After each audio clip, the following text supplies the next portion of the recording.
Small and medium enterprises are said to be cautiously optimistic about their future prospects. This is according to the latest SME Confidence Index released by SME Financier Business Partners Limited. Reflecting on survey findings during the second quarter, Business Partners concludes that the establishment of the Government of National Unity has helped to boost confidence, with nearly 61% of SME respondents expressing their belief that the inclusion of more political parties in the government should augur well for South Africa to become a more attractive place for investors, with the potential of stimulating business growth. Well, to share the insights drawn from the survey and the remaining challenges, I'm joined by David Morobe. He's the Executive General Manager for Impact Investing at Business Partners Limited. Thank you so much, David Morobe, for joining us. So, was this an appreciable increase in the SME index, SME Confidence Index? What was the headline number, and where is it coming from, when you look, say, at the last couple of quarters? Well, I think effectively what we do every quarter is to try and get as much feedback from our small businesses in terms of what they feel about economic and social issues. What is it that they feel about their prospects? And from the last couple of quarters, especially the last one, there was a concern about the elections that were coming up. And usually people are very reticent to take further investment during that kind of time. So when the feedback came after the establishment of National Unity, it was just a surprising feedback that they were all positive about what's going to happen. They feel that the Government of National Unity perhaps yields an environment where there's more an attunement to service delivery and a better economic or enabling environment for small businesses to thrive. Yeah. So that's what the SMEs are saying. That's not what Business Partners is saying at the moment.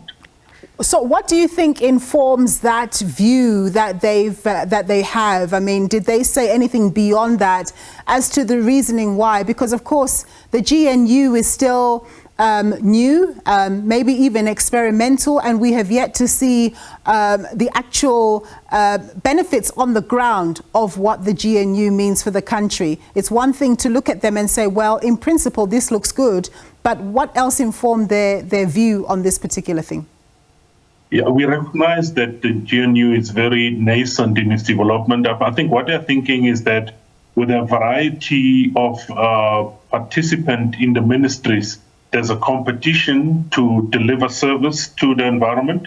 And there's also prospects of getting things a little better than what they used to be. And in effect, just the ushering of the GNU was a surprise to many of us, because we were not sure what's going to happen with the election result that came up. So we've been for 2 months already, and I think they are observing that, in a sense, a move towards policy certainty, and we're hoping that will sustain for a longer period than what has come through. I think what SMEs have always been complaining about are issues about the regulatory environment, issues about the economy not growing, issues about high unemployment, and these are the things that they wish will get addressed, including a better, maybe reduction in the interest rate environment that has been high for quite some time. Indeed, we're all hoping for that. So tell us about some of the other challenges that you highlighted in the SME report. You talked about difficulties in accessing finance and also accessing the right skills to grow their businesses. Just speak to some of those issues for us.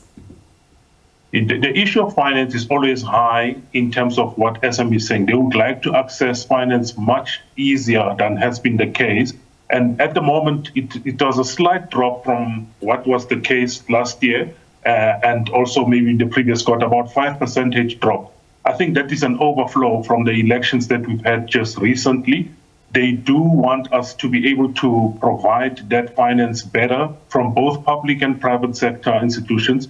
They were also a bit reticent about what's going to happen, especially after the overflow from the long periods of load shedding that they had. So their financial base was not as strong as we are used, or as they were used to it. So hence a little bit of a reduction, but we're hoping that as the Government of National Unity stabilizes, this will change and people will come and look forward to better finance and support that they can receive from both the private and public sector. Yeah, one last thing, Mr. Morobe, the issue of the lack of load shedding. Obviously, that's positive for everyone, but if SMEs haven't really been able to afford alternative energies and they're still having to use, your traditional Eskom energy.